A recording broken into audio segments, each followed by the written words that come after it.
Isang mapagpalayang araw po. Nandito naman po tayo sa ating channel, Lakdan MD. Subalit bago po ang lahat, shoutout po kay Benito Recto Jr., isa sa ating masugid na taga-subaybay. Ang tatalakayin po natin ngayon, yung tatlong huli sa role ng isang security supervisor or security officer. Yan po yung promoter, good example, and personal commitment. So ano pong ibig sabihin ng mga ito? Ito po yung pang-8, pang-9 at pang-10. No? So bilang promoter, pumapasok po dito yung ating magandang relasyon, no? Yung tinatawag na public relations. Diba? So ano ba yung public relations? Okay? So public relations focuses on how security professionals and organizations interact with the public, building trust and managing perceptions, no? Para saan ba yung public relations? It aims, no, to improve public understanding of security measures. Okay? Promote a positive image of security professionals and ensure a cooperative environment. No? Pag sinabi kasing promoter, para saan ba tayo? Okay? So, isa pa, no, sa part ng ating mga kliyente o sa part ng mga security agency, ito po yung ano diyan, no, yung isa sa mga papel ng security supervisor bilang middleman between the top management and your guards, no. Mahalagang malaman po hindi lang ng mga gwardiya kundi ng mga empleyado ng isang kumpanya o ng isang inyong mga kliyente, no, yung best interest ng agency, yung best interest ng kumpanya, yung best interest ng organization. Kaya nga sabi rito, ensure cooperative environment. Okay? So, hindi lang po mahalaga yung role na to sa mga security agency, maging po sa mga in-house security department ng mga kumpanya. Okay po? Kasi bilang mga promoter, no? So dapat we are promoting good relations between the employees na pinoproteksyon na natin, okay, and the public. No? We are also promoting the best interest of our employer, of our agency, of our organization to the guards, na kung saan sila po yung ating sinusupervise, yung mga security professionals na yan. Okay? So napakahalaga po nung role na yan, no, bilang promoter. Okay? Ikasam yung tinatawag na role natin bilang good example, 'di ba? Sabi nga, no, good leader must be a good follower. Okay? Hindi mo aasahang susunod yung isang security professional. Hindi mo aasahang magiging matikas 'yan kung ikaw mismo bilang security officer, kung bilang security supervisor, lousy. Hindi mo aasahang papasok yan ng maaga, mag-a-attend ng security formation or TIINE, Troop Inspection Information Education.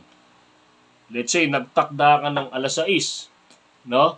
Hindi mo inaasahang darating yan, o wag mong asahang darating yan kung ikaw ay dumarating ka ng alas 7. Okay? So, sabi nga, good leader must be a good follower. Hindi ubra dyan yung do as I say and not as I do. Hindi po dapat gano'n. Okay? Bilang mga security supervisor or security professional, we must set a good example to our subordinates, no? To our security professionals. Diba? Hindi po pwedeng gawin nyo kung ano yung sinabi ko pero taliwas yung ginagawa mo. Diba? Parang ano yan, no? Naalala nyo po nung araw, yung commercial po ng Nescafe, no? Isang brand ng kape, no? Nescafe, particular. Na may commercial sila nung araw na yung bata pinagbabawalan magtapon ng basura.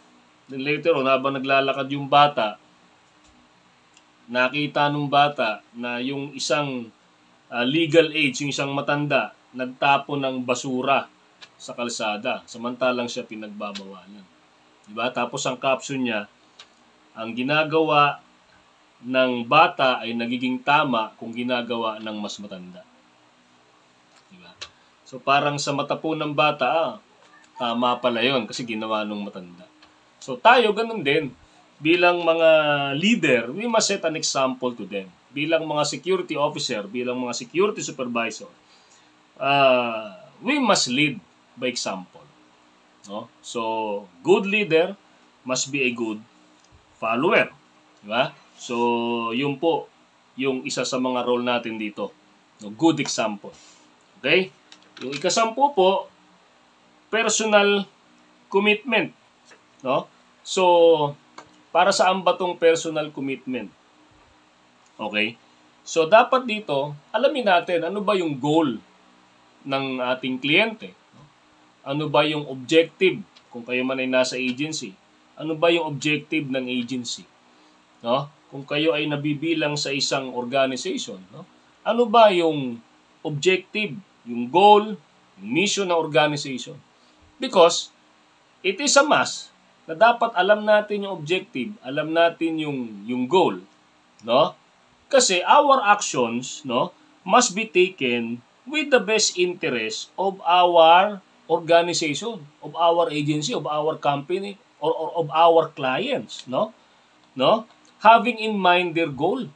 Diba? So yun dapat yung yung action natin must be leading towards our goal, no?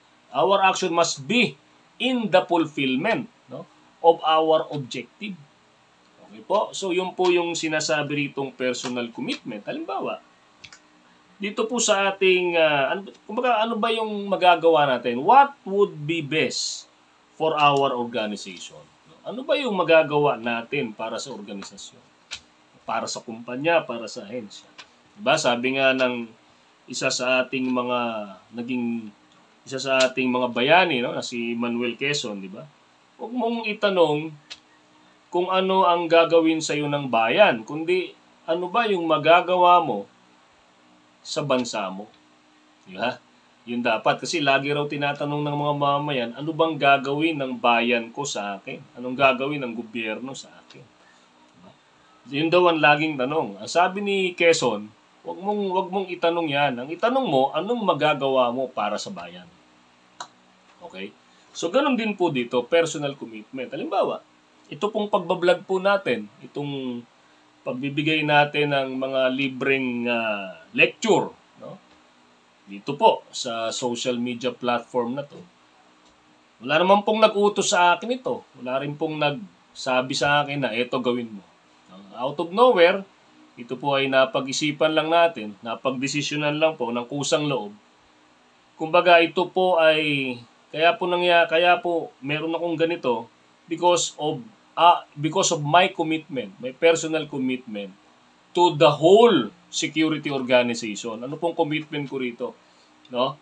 Gusto ko po na kasi ako naniniwala na ang isang security professional, no, ay makakapagtrabaho lamang ng tama, ng maayos, no? Kung magkakaroon siya ng maayos na kaalaman, no, sa kanyang ginagawa.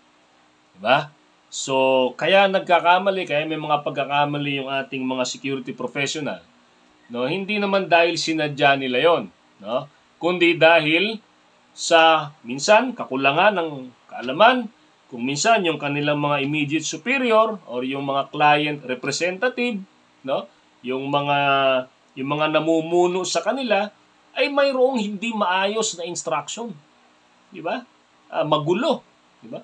Kaya ito pong ginagawa nating pagbablog na to, pagbibideo nito, ito po ay bahagi ng aking personal commitment sa buong security organization.